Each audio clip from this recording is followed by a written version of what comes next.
Salmo, número 1.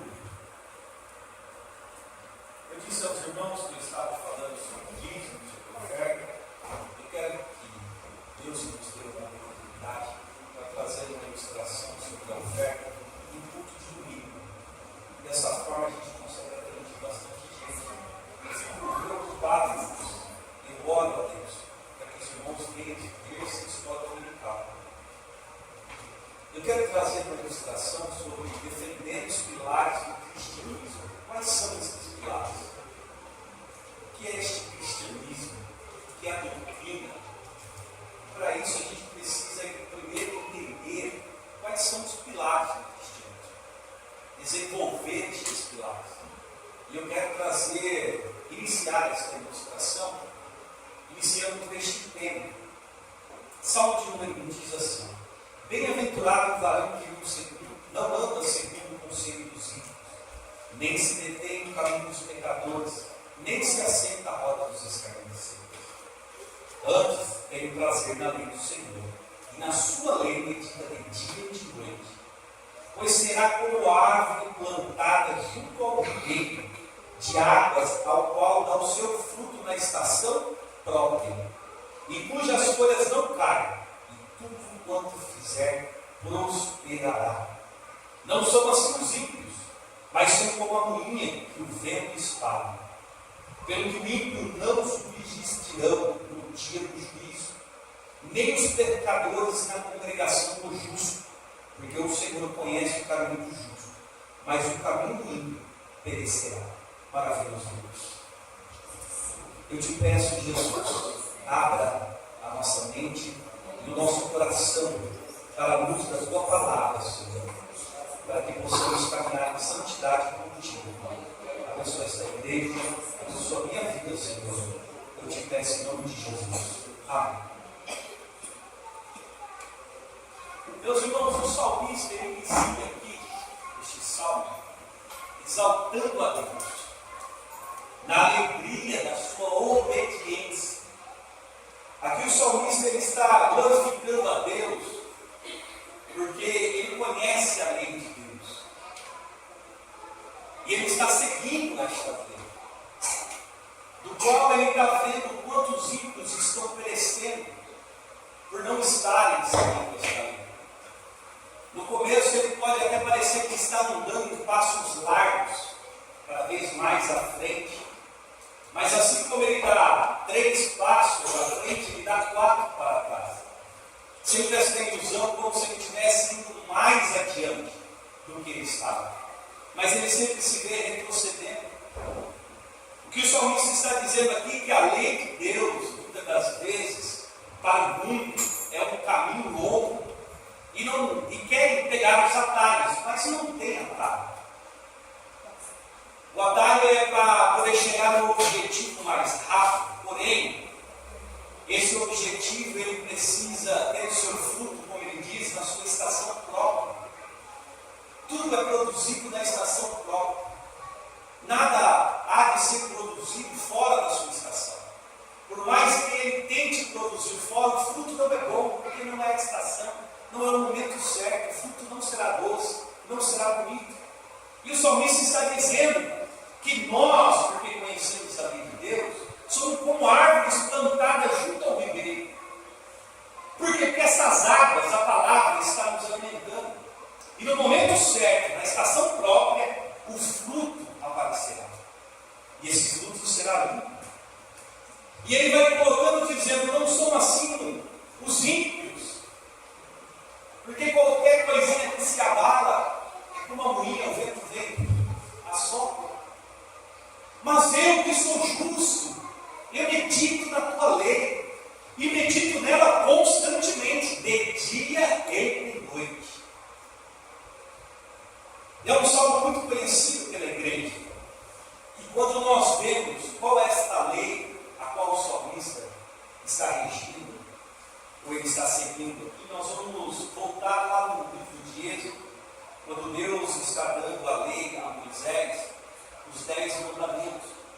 E podemos dividir esses 10 mandamentos em 2 etapas, sendo esses 10 mandamentos do primeiro ao terceiro demonstração do compromisso do homem para com Deus. São os 3 primeiros mandamentos. É Deus fazendo um compromisso do homem para com Ele. Do 4º ao 10º é um compromisso do homem para com o homem. É um compromisso de igualdade do homem para com o homem. Só que se nós formos lá à frente, porque como ninguém conseguiu entender, ninguém conseguiu cumprir esta lei. Os fariseus, eles instituíram 613 preceitos. O que são estes preceitos? Aos 10 mandamentos. Dentro destes 10 mandamentos, eles ramificaram as ilustrações e tudo aquilo que estava tido dentro de cada mandamento. Constituindo-se então 613 preceitos que estão inseridos na lei judaica. Adorarás o Senhor seu Deus e tal e vai. E o que é adorar este Deus? Não faz sentido. E vem Jesus em Mateus 22, versículo 37 ao 39. Jesus agora vai dizer quais são esses 10 mandamentos. Ele vai dizer 2. Peraí, tem 10, agora mais 2, 12. Não. O que Jesus está explicando que esses 10 mandamentos está dividido em 2 mandamentos. Mateus 22, 37 ao 39 diz assim: E Jesus disse: Amarás o teu Deus de todo o teu coração, de toda a tua alma, de todo o teu pensamento. Este é o primeiro e grande mandamento. O segundo, semelhante a este, é: amarás o teu próximo como a ti mesmo. Deus resumiu os 10 em 2. Porque aquele que ama a Deus, ele tem que amar de todo o coração, de toda a alma, de todo o sentimento, de todo o seu pensamento. E quem ama a Deus desta forma, irmão, se entrega a Deus, quer seguir a Deus de verdade. E é isso que ele coloca. Ele coloca que é um compromisso para com Deus, o homem com Deus. E agora ele faz um compromisso também do homem para com o homem. Porque aquele que adora, aquele que serve, aquele que crê a Deus, ele também segue este segundo compromisso. Amarás o teu próximo como a ti mesmo. Porque ele disse isso: quem ama o próximo não adultera. Quem ama o próximo não fornica. Quem ama o próximo não rouba. Quem ama o próximo não mente. Porque ele tem um amor pelo próximo como a ele mesmo. Ele não quer isso. E aqui, meu irmão, nós vemos no decorrer da história os apóstolos, a igreja primitiva, seguindo estes mandamentos. Infelizmente, há um concílio e é introduzido o cristianismo junto com o romano e cria-se então o catolicismo. Perde-se estes mandamentos. Principalmente esses 2 aqui. Mateus e 22, eles se perdem no decorrer da história. E a gente vê que não há mais um amor entre o homem e Deus. Há uma diferença de classe, onde aquele que tem um poder aquisitivo maior, ele tem um benefício maior com o sacerdote, agora intercede por ele. E aquele que é o menor não tem este privilégio. Nós vemos que não há amor pelo próximo. A gente vê as cruzadas de uma forma para poder conquistar riqueza. E não foi este o evangelho ao qual Jesus pregou. Não é este reino que é o reino de Jesus. Então Lutero, no dia 31 de outubro de 1517, ele vai até o castelo de Wittenberg e prega ali as suas 95 teses. Seus 95 pensamentos, trazendo de volta, recuperando de novo os pilares do cristianismo. E os irmãos vão ver que numa sociedade corrupta, ele reduz isso daí dizendo: solo scripta, solo Cristo, solo graça, solo Filho, solo Dio de glória. Que ele fala somente a Bíblia, somente Cristo, somente a graça, somente a fé, somente a glória de Deus. diz é somente a Cristo adorarás. Só a Ele servirás. E nós vemos, meus irmãos, que é o rebuliço e uma reforma, ela é constituída. Glória a Deus por isso. Louvado seja Deus. E eu gostaria de resumir estes pilares em 3 aqui que eu separei para a gente conversar hoje, dizendo a Escritura, Cristo e a graça. O primeiro pilar para nós termos a base da nossa fé, do nosso cristianismo, é a Escritura. A Bíblia é a fonte da verdade, é a única autoridade infalível para a fé e a prática. É a Bíblia. Por mais que nós estamos vivendo em um momento a qual querem tirar alguns versículos da palavra de Deus, para se enquadrarem segundo a tua vontade da sua carne, esta é a verdade de Deus. E quando diz, ai daquele que tirar uma vírgula, é isso que está dizendo. Ai daquele que tirar os versículos, os ensinamentos, a lei, para se enquadrar, para que a Bíblia se enquadre. Nós cremos e temos absoluta certeza que a Bíblia é a verdade de Deus, é a vontade de Deus. Sim, nós temos os livros históricos, poéticos, nós temos o livro da revelação, mas ela é a verdade de Deus. É ela quem rege a nossa vida.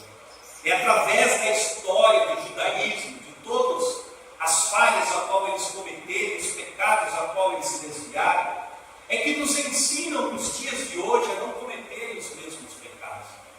É a demonstração do amor de Deus para com a sua criatura, para aquele a qual ele fez a sua imagem e semelhança. A Bíblia é aquela que demonstra qual era a perfeita e agradável vontade de Deus em Cristo Jesus. Aleluia. E Cristo Jesus é aquele a qual Deus disse que seria o nosso remidor, demonstrando o seu amor pleno e verdadeiro. E aonde está isso? Está aqui, irmão. Eu quero ser um grande médico. Aonde que eu aprendo? Está aqui o livro da medicina. Um grande advogado está aqui, irmão, o livro de direito, de engenharia, de contabilidade, de engenharia. Deus dá as medidas exatas para que todos possam construir o templo. Imagine só, irmãos, os judeus sentavam-se à beira da montanha, do vale, para poderem chegar no templo. E quando raiava o sol, os primeiros raios solares batiam exatamente lá dentro do templo. Não tinha software ainda não, irmãos, para poder desenvolver engenharia nem arquitetura. Mas os primeiros raios do sol batiam no templo. E quando dava-se nas portas, nas suas 2 colunas principais, ela iluminava para dentro. E então tinha os 300 escudos, que o sol batia-se a luz. E aqueles que estavam sentados lá atrás, via-se como o templo se acendesse. E eles olhavam e diziam, olhem como é magnífico a glória de Deus. E eu digo a você, irmão, como que pode um homem estar aqui, ó? Oh, glória. Aleluia. Por várias vezes Paulo chegou diante a grandes magistrados. E muitos deles falaram, Paulo, você quase me convenceu. Quase. Quase, Paulo. Onde estava a sabedoria, irmão, desse advogado aqui? Em Cristo Jesus. A Bíblia, ela é, irmão, uma das principais colunas do cristianismo. Não tem como mudar. A etimologia das palavras, ela muda. Vós, você, e assim muda. A etimologia das palavras, ela vai mudar. Mas a palavra, a essência dela é esta, não tem como mudar. Não dá para poder mudar esta lei. Esta é a verdade de Deus. Esta é a boca de Deus. Esta é a bússola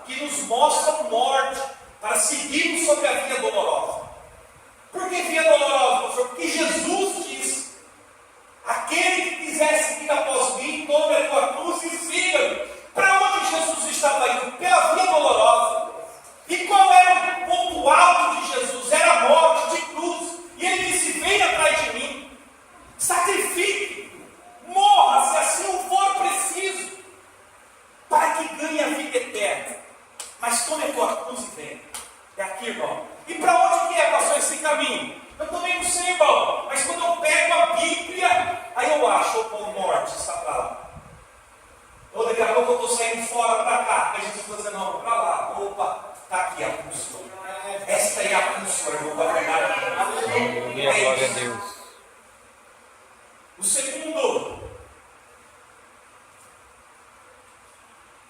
pilar quando nós falamos da nossa vida, os pilares do cristianismo, é Cristo. Cristo é um dos pilares. O único mediador. Aquele que ressuscitou e se acendeu. Cristo. A salvação ocorre exclusivamente por meio dele. Não existe mediador. Não tem outro mediador. Não tem purgatório. Não tem Maria, não tem José, não tem Pedro, não tem João, não tem ninguém, irmãos. É só Jesus. É o único, Jesus Cristo. Cristo é uma das principais colunas. Se nós formos lá, 1 Coríntios capítulo 15, versículo 12 ao 14. Olha o que Paulo diz à igreja de Corinto.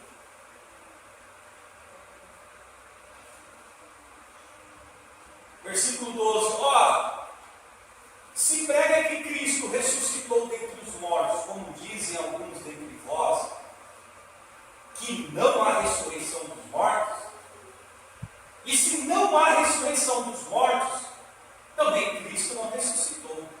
E se Cristo não ressuscitou, logo é vã a nossa pregação, e também vã a nossa fé.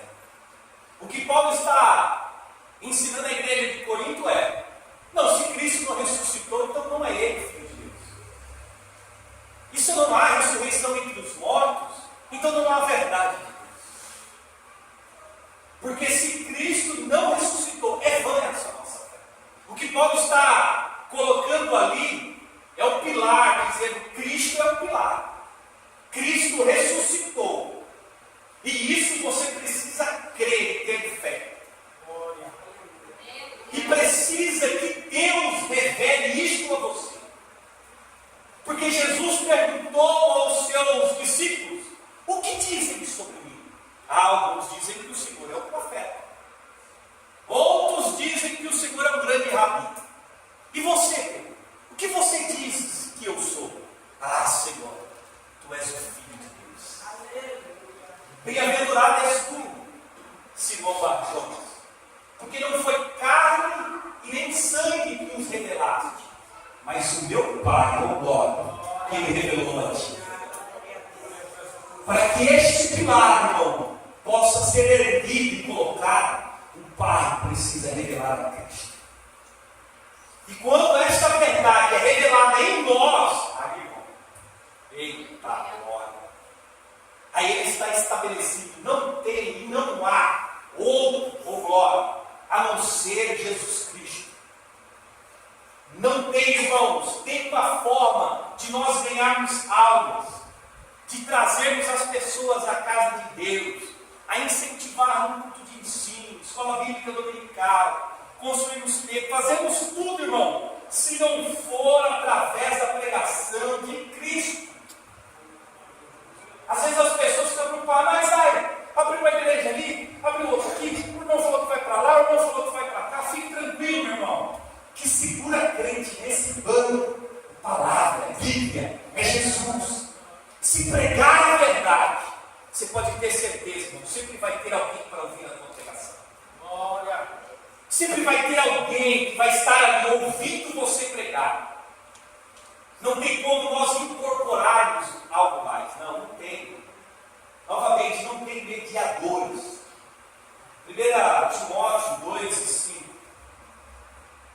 1 Timóteo capítulo 2, versículo número 5. Paulo novamente instruindo o novo obreiro,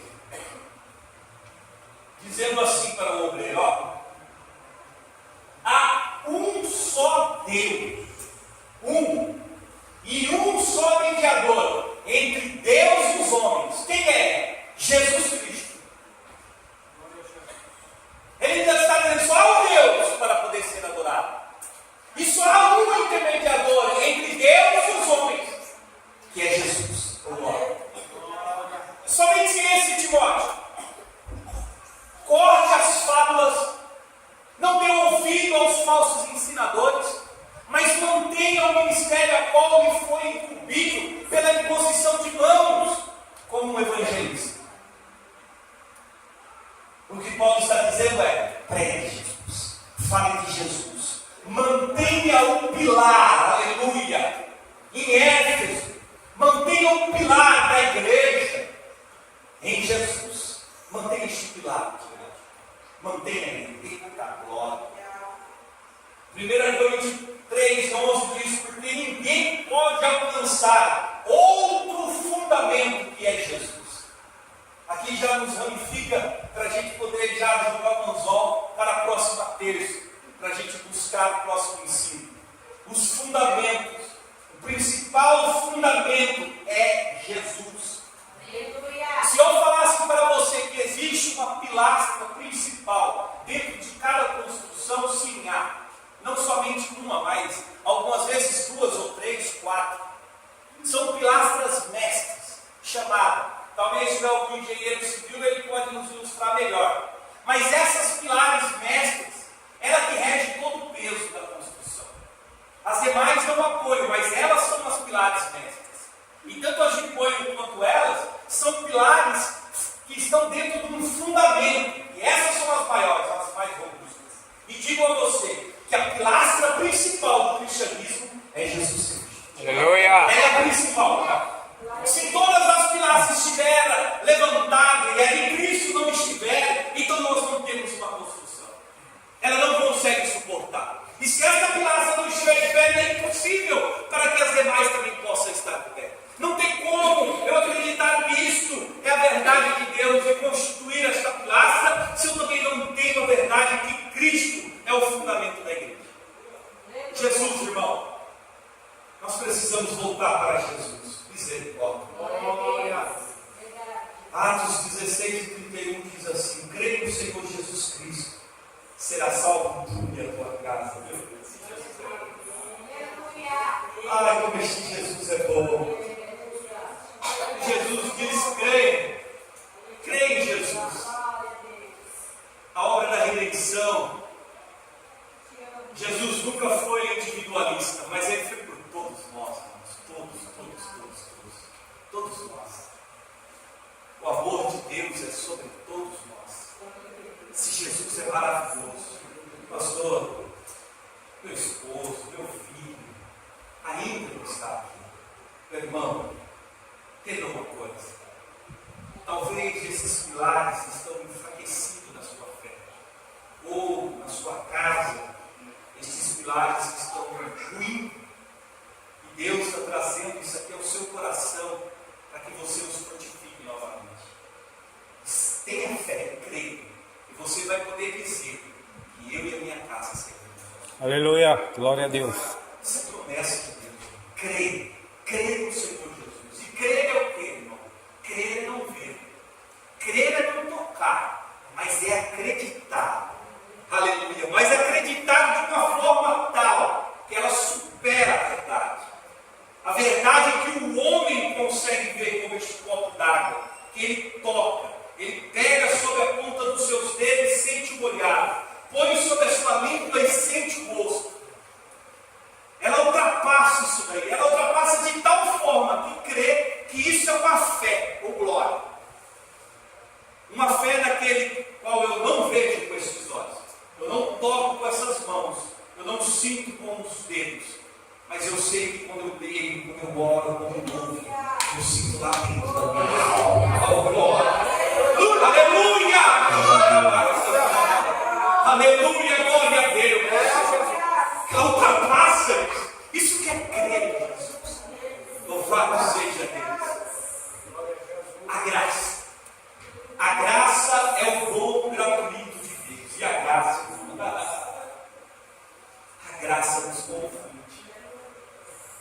A graça nos confunde, irmão, de tal forma, aleluia, que eu digo a você que este pilar é um dos pilares que muitas das vezes nós não conseguimos edificar. É a graça, é o dom de Deus, porque ela é de graça. É difícil dizer a você que Jesus morreu na cruz e o ama de tal maneira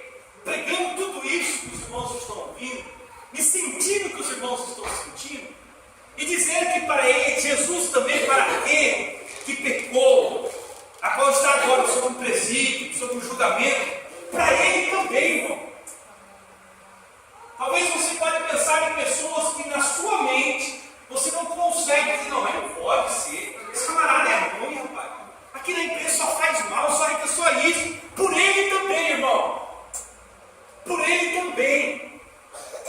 E muitas das vezes a graça ela nos confunde. Por quê? Porque nós voltamos na lei. Sabe na lei, olho por olho, dente por dente? Nós voltamos lá e Jesus diz, não, a graça, o amor ao próximo como a ti mesmo. Os dois mandamentos. Oh, glória. Aleluia.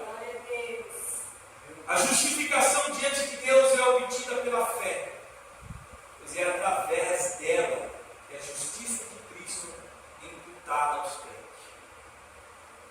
A fé em Cristo Jesus nos gera esta graça, este favor e merecido. E através desta graça, irmãos, que nós vamos alcançar o céu.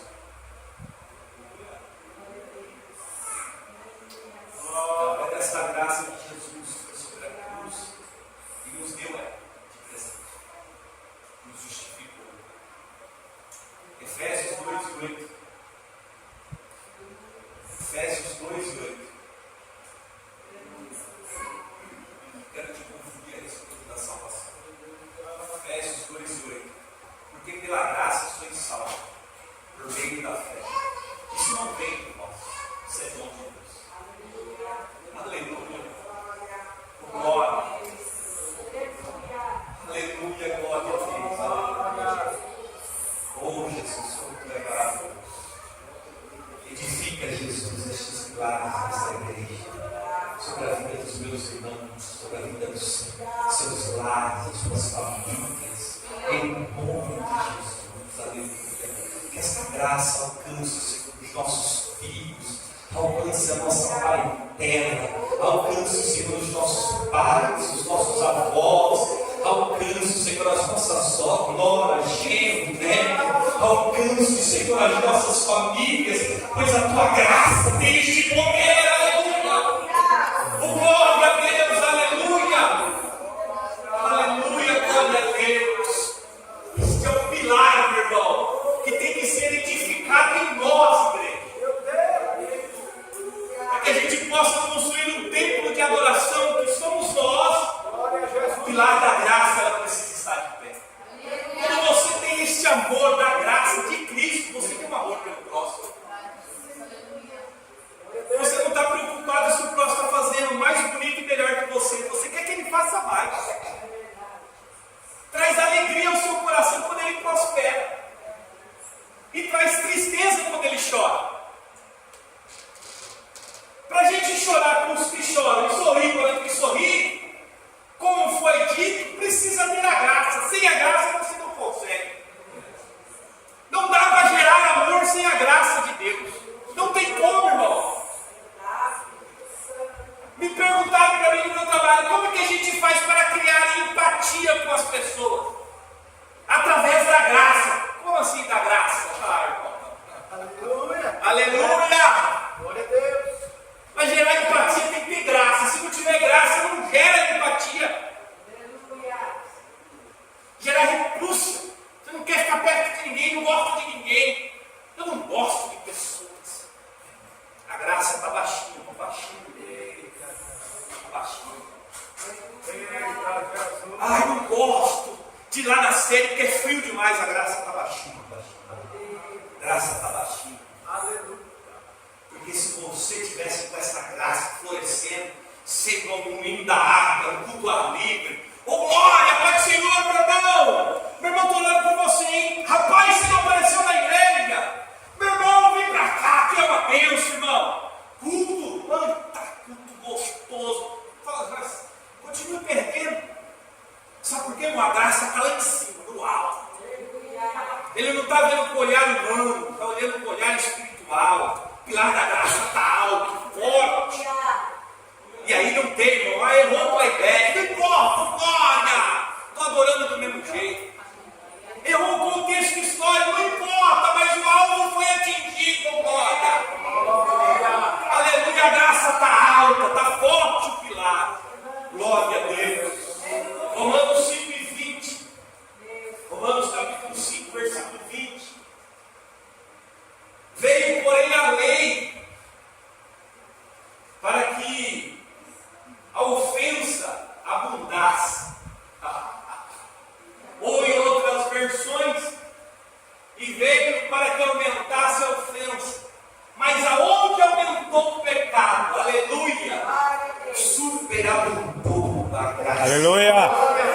Deus. O que Jesus está dizendo é: não importa o tamanho do seu pecado, não importa quantas vezes você errou e pecou, a minha graça ainda te alcança. Aleluia! Glória a Deus. Senhor, eu errei hoje, a minha graça te alcança. Jesus, eu errei de novo, mesma coisa, a minha graça te alcança. Jesus está lá no ponto de droga, a minha graça vai lá. Aleluia. Está no ponto de prostituição, não importa, a graça vai lá. Não importa o tamanho do pecado. O que Paulo está dizendo é: superabunda a graça de Deus. Não importa o quanto está cheio o copo, a graça do Senhor derrama sobre tudo. Aleluia. Aleluia. Mas para ter esta graça, precisa aceitar como a graça. Precisa ter os dois primeiros pilares constituídos, que é o pilar da palavra, da Bíblia, o pilar de Cristo, aceitando a sua morte e ressurreição como Filho de Deus. Precisa ter tudo isso para que então a graça, o pilar da graça, esteja estabelecido. Estou dizendo, irmão, estão ramificados, não tem como. Não tem como você ter um e não ter o outro. Ou você tem os três, ou não tem nenhum. Ou você levanta novamente os pilares para poder ter uma vida cristã, ou você vai ruir. Não dá para se manter na igreja. Não tem como se manter uma vida cristã, ainda mais nos dias atuais, como nos dias de hoje. Não tem como. É muita coisa que está batendo na porta. É muita mudança que o inimigo está fazendo. Vou ouvir leis, escute, vou ouvir leis que vai proibir a gente pregar isso. Vou ouvir leis, irmãos, que os pastores que servirem a Jesus de verdade, não estou falando aqueles que servem a Jesus, que pregam a verdade, eles vão estar presos. E neste momento, irmão, você vai querer ouvir a verdade e você não vai poder ouvir. É um jargão que eu sempre uso, chulo, mas verdadeiro. Que se Jeremias, ou João Batista, ou qualquer um dos outros profetas estivesse nos dias de hoje, dificilmente nós o convidaríamos para pregar em uma festividade. Dificilmente nós estaríamos o convidando. Porque a verdade, ela não massageia o nosso ego, mas ela esfrega a vergonha do pecado na nossa vida. E é tão bom, irmão, quando a palavra esfrega esta verdade em nós. Porque quando os pilares eles estão instituídos, tudo isso que eu falei para os irmãos, desde a 7, aleluia, tudo isso, irmão, isso brota, flui dentro de você, dizendo: quão bom, quão suave, aleluia. Deitar o faz em verdes pastos, oh glória. Aleluia, glória a Deus. Esta é a pastagem que Jesus nos guia. Aleluia, glória a Deus. Não tem como realmente, irmãos, entrarmos por esta porta, como no dia de hoje, e sairmos daqui da mesma maneira que entramos. Não tem como, é impossível. De forma nenhuma. Nós precisamos tomar uma posição e sairmos daqui crente melhor do qual nós entramos aqui nesta noite. Chegar em casa, colocar os nossos filhos à mesa e dizer a eles: nós precisamos edificar os nossos pilares desta casa, no meio da nossa família. Mas meu esposo, minha família, não importa. Chegue lá no seu quarto, chegue lá na hora que você está tirando o seu devocional. Você ore a Deus e diga: Deus, eu quero instituir os teus pilares aqui na minha casa, para que a minha casa te sirva em verdade. E sabe, meu irmão, Jesus, o glória, Ele vai ao teu encontro. Aí entra a ação do consolado. Oh glória, glória, próxima terça-feira, irmão. Isso, na próxima terça-feira, nós vamos entender quais são os próximos pilares. Nós falamos sobre as pilares mestras. Eu poderia citar outras aqui, mas eu acredito que essa são as principais para a nossa ilustração. Mas na próxima terça-feira nós vamos falar das demais pilares que nós precisamos ter para ter uma vida cristã. Amém?